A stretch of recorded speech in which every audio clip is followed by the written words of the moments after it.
ಅಧ್ಯಕ್ಷರು, ಉಪಾಧ್ಯಕ್ಷರು ಹಾಗೂ ಸ್ಥಾಯಿ ಸಮಿತಿ ಅಧ್ಯಕ್ಷರುಗಳಿಗೆ ಶಾಲೋಮ್ ಚರ್ಚ್ ಸಭೆಯಿಂದ ಗೌರವ ಸನ್ಮಾನ.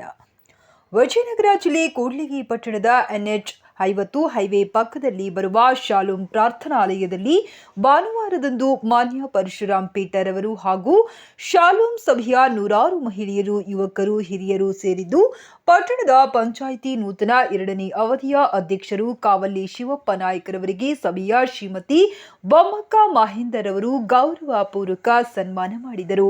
ಹಾಗೂ ಪಟ್ಟಣ ಪಂಚಾಯಿತಿ ಉಪಾಧ್ಯಕ್ಷರು ಶ್ರೀಮತಿ ಲೀಲಾವತಿ ಪ್ರಭಾಕರ್ ಅವರ ಪತಿ ಕೆ ಪ್ರಭಾಕರ್ ಅವರನ್ನು ಶ್ರೀಮತಿ ಲಕ್ಷ್ಮೀ ಬಸವರಾಜ್ ರವರು ಗೌರವ ಪೂರ್ವಕ ಸನ್ಮಾನ ಮಾಡಿದರು. ಹಾಗೆ ಮತ್ತು ಪಟ್ಟಣ ಪಂಚಾಯಿತಿ ಸ್ಥಾಯಿ ಸಮಿತಿ ಅಧ್ಯಕ್ಷರು ಸೈಯದ್ ಶುಕೂರ್ ಅವರನ್ನು ಶ್ರೀಮತಿ ಉಮಾ ಸೋಮಶೇಖರ್ ಅವರು ಗೌರವ ಪೂರ್ವಕ ಸನ್ಮಾನ ಮಾಡಿ ಶಾಲೋಮ್ ಸಭೆಯ ಎಲ್ಲ ವಿಶ್ವಾಸಿಗಳು ಸೇರಿ ಸಭೆಯಲ್ಲಿ ಗೌರವ ಸನ್ಮಾನದಲ್ಲಿ ಚಪ್ಪಾಳೆಗಳ ಮೂಲಕ ಅಭಿನಂದನೆಗಳು ತಿಳಿಸಿದರು. ಹಾಗೆ ಈ ಸಂದರ್ಭದಲ್ಲಿ ಪಟ್ಟಣದ ಮುಖಂಡರು ಸಿಬಿ ಸಿದ್ದಣ್ಣ ಹಾಗೂ ಬಾಲು ಶೆಟ್ಟಿರವರನ್ನ ಗೌರವಿಸಲಾಯಿತು. ಈ ಸಂದರ್ಭದಲ್ಲಿ ಕಾವಲ್ಲಿ ಶಿವಪ್ಪ ನಾಯ್ಕರವರು ಸಭೆಯನ್ನ ಉದ್ದೇಶಿಸಿ ಮನದಾಳದ ಮಾತನ್ನು ಮಾತನಾಡಿದರು. ಹಾಗೂ ಕೆ ಪ್ರಭಾಕರ್ ಅವರು ಸಹ ತಮ್ಮ ಅನಿಸಿಕೆ ತಿಳಿಸಿದರು. ಹಾಗೆ ಈ ಸಂದರ್ಭದಲ್ಲಿ ಸೈಯದ್ ಶುಕೂರ್ ಸಹ ತಮ್ಮ ಅನಿಸಿಕೆ ತಿಳಿಸಿ ಮಾತನಾಡಿದರು.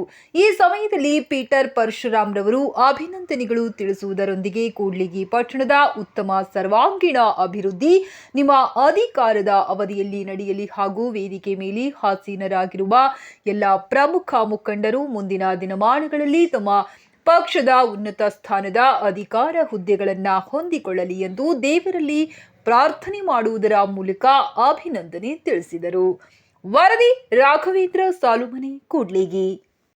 ನೂತನ ಪಟ್ಟಣ ಪಂಚಾಯತ್ ಅಧ್ಯಕ್ಷರಾದ ಶಿವಣ್ಣನವರು ಹಾಗೂ ಉಪಾಧ್ಯಕ್ಷರಾದ ಬಬಣ್ಣನವರೇ ಹಾಗೂ ಸಿದ್ದೇಶಣ್ಣನವರೇ, ಪೀಟರ್ ಸರ್ ಅವರೇ, ಇದೇ ನಮಗೆ ಒಂದು ಕರೆ ಅಂದರೆ ಎಲ್ಲ ನಮ್ಮ ಅಧ್ಯಕ್ಷರು, ಉಪಾಧ್ಯಕ್ಷರು ಮತ್ತು ನಮಗೆ ಕರೆ ಮಾಡಿ ಈ ಒಂದು ಚರ್ಚೆಗೆ ಬರಬೇಕು ಅಂತ ಹೇಳಿದ್ರು. ನಮ್ಮದು ಪುಣ್ಯ ಇವತ್ತಿನ ಬಂದು ನಾವು ನಿಂತು ಮಾತಾಡಕತ್ತೀವಿ ಅಂದರೆ ನಮ್ಮ ಪುಣ್ಯ. ಇನ್ನೂ ಅಷ್ಟು ದೊಡ್ಡ ಮಟ್ಟಕ್ಕೆ ಬೆಳೆದಿಲ್ಲ. ಈ ಒಂದು ಚರ್ಚ್ನಾಗ ಬಂದು ನಾವು ಮಾತಾಡಕತ್ತೀವಿ ಅಂದರೆ ನಿಮ್ಮೆಲ್ಲ ಪ್ರೀತಿ ವಿಶ್ವಾಸದಿಂದ ನಾವೆಲ್ಲ ಇಲ್ಲಿ ಬಂದು ಮಾತಾಡಕತ್ತೀವಿ. ಅದೇ ಪ್ರೀತಿ ವಿಶ್ವಾಸ ಯಾವಾಗಲೂ ನಿಮ್ಮ ಆಶೀರ್ವಾದ ಎಲ್ಲ ನಮ್ಮ ಮೇಲೆ ಹೀಗೆ ಇರಲಿ ಅಂತ ಹೇಳ್ಕೊಂತ ಮಾತು ಮುಗಿಸ್ತೇನೆ. ಕಾರಣಕರ್ತರಾಗಿರ್ತಕ್ಕಂಥ ನನ್ನ ನೆಚ್ಚಿನ ಅಣ್ಣನವರಾದಂಥ ಪರಶುರಾಮ್ ಪೀಟರ್ ಅವರೇ, ಶಿವಣ್ಣನವರೇ, ಶುಕೂರ್ ಅವರೇ, ಸಿದ್ದಣ್ಣವರೇ, ಬಾಲವರೇ, ನಮ್ಮ ಎದುರಿಗಿರ್ತಕ್ಕಂಥ ಎಲ್ಲ ನಮ್ಮನ್ನು ಆಶೀರ್ವದಿಸಲು ಬಂದಿರ್ತಕ್ಕಂಥ ಎಲ್ಲ ತಾಯಂದಿರೇ, ಅಣ್ಣ ತಮ್ಮಂದಿರೇ, ಬಂಧುಗಳೇ, ಆತ್ಮೀಯರೇ, ನಾನಿವತ್ತು ಬೆಳಗಾವಿಗೆ ಹೋಗ್ಬೇಕಾಗಿತ್ತು. ಒಂದು ಸಭೆ ಇತ್ತು. ನನಗೆ ಪರಶುರಾಮ್ ಪೀಟರ್ ಫೋನ್ ಮಾಡಿದಾಗ ನಾನು ಬೆಂಗಳೂರಿನಲ್ಲಿದ್ದೆ. ಇಲ್ಲ, ನೀವು ನನ್ನ ಮರ್ತ್ಬಿಟ್ಟಿದ್ದೀರಿ, ನೀವು ಚರ್ಚನೆ ಮರ್ತ್ಬಿಟ್ಟಿದ್ದೀರಿ ಅಂತ ಹೇಳಿದ್ರು. ನನಗೆ ಒಂಥರ ಆಘಾತವಾಯಿತು. ಯಾಕೆ ಸರ್ ಈಗ ಅಂತಿದ್ರಿ? ಯಾವತ್ತಿಗೆ ನಿಮ್ಮ ಹೃದಯದಲ್ಲಿ ಇರ್ತೀರಿ, ನೀವು ನಮ್ಮ ಹೃದಯದಲ್ಲಿ ಇರ್ತೀರಿ ಸರ್, ನೀವು ನಮ್ಮ ಅಣ್ಣ ಅಂತ ಹೇಳಿ. ಆಗ ಇಲ್ಲ ಪ್ರಭು, ನೀನು ಭಾನುವಾರ ದಿವಸ ನಮ್ಮ ಚರ್ಚೆಗೆ ಬರಬೇಕು, ನಾವು ನಿಮಗೆ ಸನ್ಮಾನ ಮಾಡ್ತೀವಿ ಅಂದ ತಕ್ಷಣ ನನಗೆ ಆಕಾಶ ಭೂಮಿ ಏಕಾದಂಗೆ ಆಯಿತು. ಯಾಕಂದರೆ ಇವತ್ತು ದೇವರೇ ನಮ್ಮನ್ನು ಆಸ್ವಾದಿಸಲು ಕಲಿಯುತ್ತಾರೆ. ನಾನು ಮತ್ತೊಂದು ವಾರ ನಾನು ಅಲ್ಲಿ ಹೋಗಿ ಮೀಟಿಂಗ್ ಮಾಡ್ಬೋದು. ನಾನು ಬೆಳಗಾವಿ ಜಿಲ್ಲಾಧ್ಯಕ್ಷರಿಗೆ ಫೋನ್ ಮಾಡಿ ಹೇಳಿದೆ, ನನಗೆ ಬೇರೆ ಕೆಲಸ ಇದೆ, ನಾನು ಹೋಗಬೇಕಾಗಿದೆ, ನಾನು ಸಭೆಯನ್ನು ಮುಂದೂಡ್ರಿ ಅಂತ ಹೇಳಿದೆ. ಏಕೆಂದರೆ ಇವತ್ತು ನಾವೊಬ್ಬ ಚುನಾಯಿತ ಪ್ರತಿನಿಧಿ ಆಗಬೇಕಾದ್ರೆ ಪರಶುರಾಮ್ ಸಾರ್ಗೂ ಕೂಡ ಪಾತ್ರ ಇದೆ. ನಿಮ್ಮೆಲ್ಲರ ಶುಭ ಹಾರೈಕೆ. ದೇವರು ಹೇಳ್ತಾರೆ, ಭಯ ಪಡಬೇಡ, ನಿನ್ನ ಜೊತೆಗೆ ನಾನಿರ್ತೇನೆ ಅಂದಾಗ ನಾನು ಯಾಕೆ ಭಯಪಡಲಿ? ನಮ್ಮ ಜೊತೆಗೆ ನೀವೆಲ್ಲ ಇದ್ದಾಗ. ಇಷ್ಟೇ ಬಂಧುಗಳೇ, ಈಗ ರಾಜ್ಯದಲ್ಲಿ ಸಾವಿರಾರು ಲಕ್ಷಾಂತರ ಗುಡಿ ಗೋಪುರಗಳಿದೆ, ಮಸೀದಿಗಳಿದೆ, ಮಂದಿರಗಳಿದೆ, ಚರ್ಚ್ಗಳಿದೆ. ಇವತ್ತು ಎಲ್ಲರೂ ಕ್ಷೇಮವಾಗಿರಬೇಕು ಅಂತಂತೇಳಿ ಪ್ರಾರ್ಥನೆ ಮಾಡಬೇಕಾಗಿರ್ತಕ್ಕಂಥ ಪ್ರಾರ್ಥನೆ ಮಾಡ್ತಿದ್ದೀರಿ ಅಂದರೆ ಅದು ಚರ್ಚ್ ಒಳಗೆ.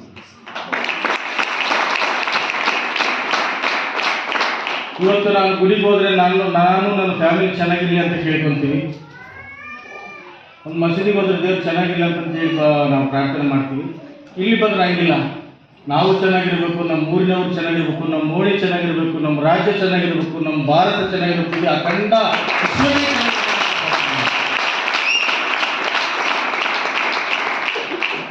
ದೇವರು ಎಲ್ಲರಿಗೂ ಯಾರ್ಯಾರಿಗೂ ಯಾವ ರೂಪದಲ್ಲಿ ಕಾಣಬೇಕು ಆಯಾ ರೂಪದಲ್ಲಿ ಕಾಣ್ತಾನೆ. ದೇವರು ಒಬ್ಬನೇ, ನಾಮ ಹಲವು. ಈ ನಿಟ್ಟಿನಲ್ಲಿ ನಿಮಗೆ ದೇವರು ಶಿಲ್ಪಿಯಾಗಿ ಕಂಡರೆ ನನಗೆ ಮೂರ್ತಿಯಾಗಿ ಕಾಣ್ತಾನೆ. ಅವರವರ ಮನಸ್ಥಿತಿ ಪ್ರಕಾರ ದೇವರುಗಳು ಇರ್ತವೆ ಹೊರತು ನಾನು ಶಿವಣ್ಣರಿಗೆ ಹೇಳಿದೆ ಆ ಕಡೆ ಚರ್ಚಿಗೆ ಹೋದಾಗ, ಅಣ್ಣ ಏನೇನೋ ತೆಗೆಯಾಗಿ ಟೆನ್ಷನ್ ಇಟ್ಕೊಂಡು ಬಂದ್ವಿ, ಚರ್ಚಿಗೆ ಹೋದ ತಕ್ಷಣ ಫ್ರೀ ಆಗಿಬಿಟ್ಟು ನೋಡೋಣ ಮನಸ್ಸು ಅಂತ.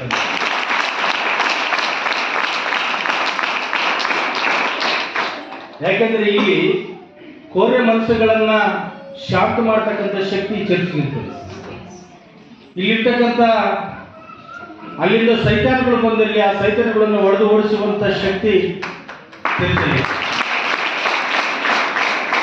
ನನಗೆ ಇಲ್ಲಿ ಬರ್ಬೇಕಂದ್ರೆ ಬಹಳ ಖುಷಿ.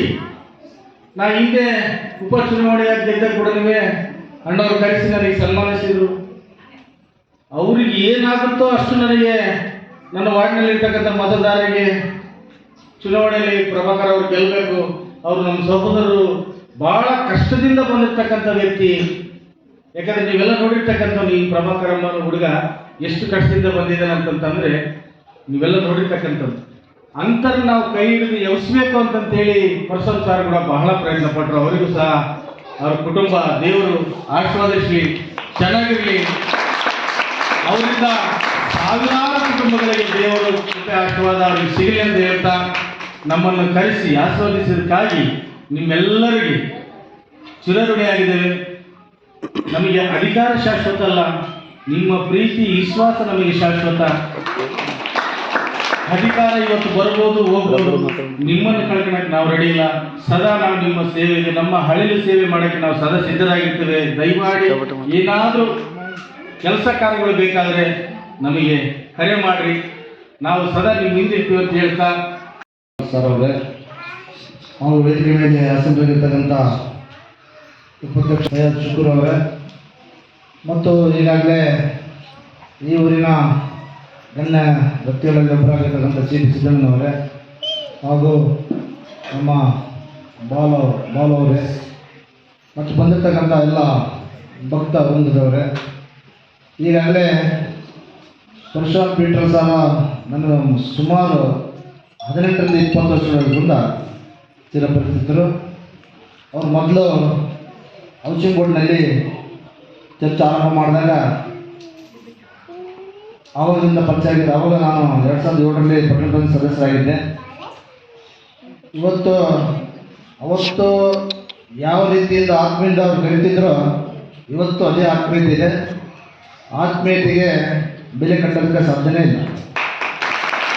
ಯಾಕಂತೇಳಿದ್ರೆ ಇಷ್ಟೆಲ್ಲ ಅಭಿವೃದ್ಧಿ ಮಾಡ್ತಿದ್ರು ಕೂಡ ಅವರು ಯಾವತ್ತೂ ಕೂಡ ನಿನ್ನಿಂದ ಇಂಥದ್ದು ಏನಾದ್ರು ನಮಗೆ ಸಹಾಯ ಆಗಬೇಕಂತ ಒಂದು ಮಾತು ಕೂಡ ಕೇಳಿದ್ದಾರೆ. ಯಾಕಂತ ಹೇಳಿದ್ರೆ ಇಲ್ಲಿ ಭಗವಂತನ ಸ್ತೋತ್ರಗಳನ್ನು ನಿಮಗೆ ಪಠಣ ಮಾಡ್ತಕ್ಕಂಥ ಜಾಗ.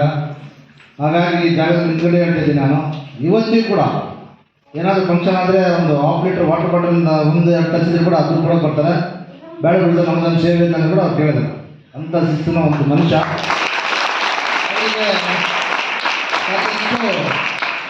ಸಾಕಷ್ಟು ಕೂಡ ವಿಘ್ನಗಳು ಬಂದವು. ಮನುಷ್ಯನಿಗೆ ಸಹಜವಾಗಿ ಆ ಥರ ಬರ್ತದೆ, ಅದೇ ಥರ ಬಂದರು. ಅವ್ರಿಗೆ ತೊಂದರೆ ಕೊಟ್ಟರು, ಅನುಭವಿಸಿದ್ರು ಕೂಡ ಅವರು. ಆದರೆ ಯಾರ ಮುಂದೆ ಕೂಡ ಹೇಳ್ಕೊಳ್ಳಿಲ್ಲ. ಅವರಾಗೆ ಅವರು ಫೇಸ್ ಮಾಡ್ತಿದ್ದು.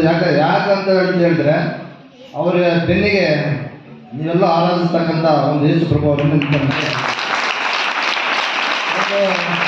ಪ್ರಾರ್ಥನಾ ಮಂದಿರ ಕಟ್ಟೋದೇ ಕಷ್ಟ.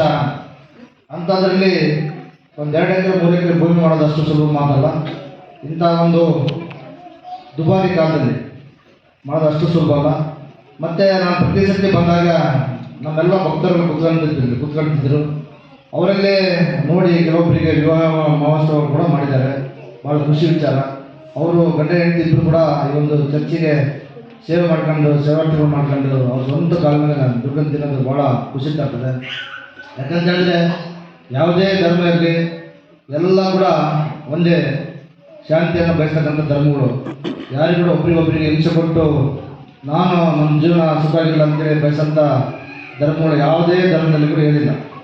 ಅದರಲ್ಲಿ ವಿಶೇಷವಾಗಿ ತ್ಯಾಗಕ್ಕೆ ಬಲಿಯಾಗಿರ್ತಕ್ಕಂಥ ಯೇಸು ಪ್ರಭುರು ಯಾವಾಗ ಕೂಡ ಒಂದು ಹೆಜ್ಜೆ ಮುಂದೆನೇ ಇದ್ದು ಎಲ್ಲರೂ ಕೂಡ ಆರೈಸ್ತಾ ಇದ್ದಾರೆ.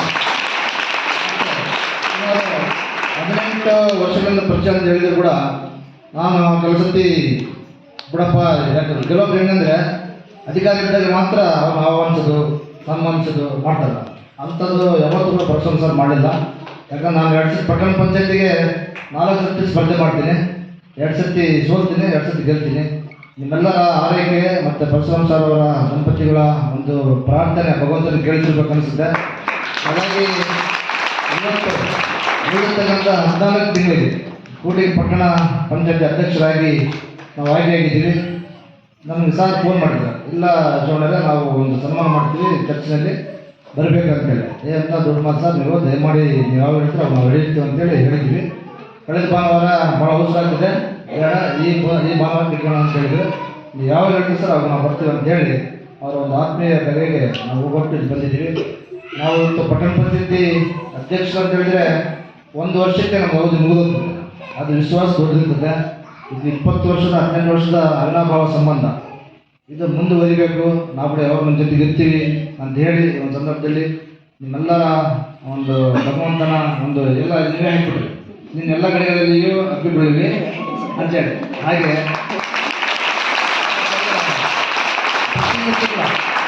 ಪ್ರತಿ ಸತಿ ನಾವು ಈ ಚರ್ಚೆ ಬಂದಾಗ ಏನಾದರೂ ಒಂದು ಬದಲಾವಣೆ. ಇವತ್ತು ನೋಡಿದರೆ ಅದೊಂದು ಒಂದು ಏನೋ ಸಿನಿಮಾ ಸ್ಕ್ರೀನ್ ಕಣಕ್ಕೆ ಕಾಣ್ತದೆ. ಯಾಕಂದ್ರೆ ನಾವು ವಾಸ ಮಾಡ್ತಕ್ಕಂಥ, ನಾವು ಪ್ರಯಾಣ ಮಾಡ್ತಕ್ಕಂಥ ಸ್ಥಳಗಳೇ ಚೆನ್ನಾಗಿದ್ದರೆ ಮಾತ್ರ ನಮ್ಮ ಮನಸ್ಸಿಗೆ ನೆಮ್ಮದಿ. ಮತ್ತು ನಾವು ಕಾಟಚಾರ ಮಾಡ್ತೀವಿ ಅಂತ ಹೇಳಿದರೆ ಹೆಂಗೆ ಬೇಕಾದ್ರೆ ಮಾಡ್ಬೋದು. ಹಾಗಾಗಿ ಇವತ್ತು ಶಿಸ್ತಿಗೆ ಹೆಸರು ಪರಶುರಾಮ್ ಸರ್ ಅವರು ಹೆಣ್ಣಂತಿದ್ರು ಕೂಡ ಅವರು ಇನ್ನು ಎಷ್ಟು ವರ್ಷ ಆದರೂ ಕೂಡ ಹಿಂಗೆ ಆ ಥರ ಅಂತೇಳಿ ಹೇಳಕ್ಕೆ ಇಷ್ಟಪಡ್ತಿದ್ದೇನೆ.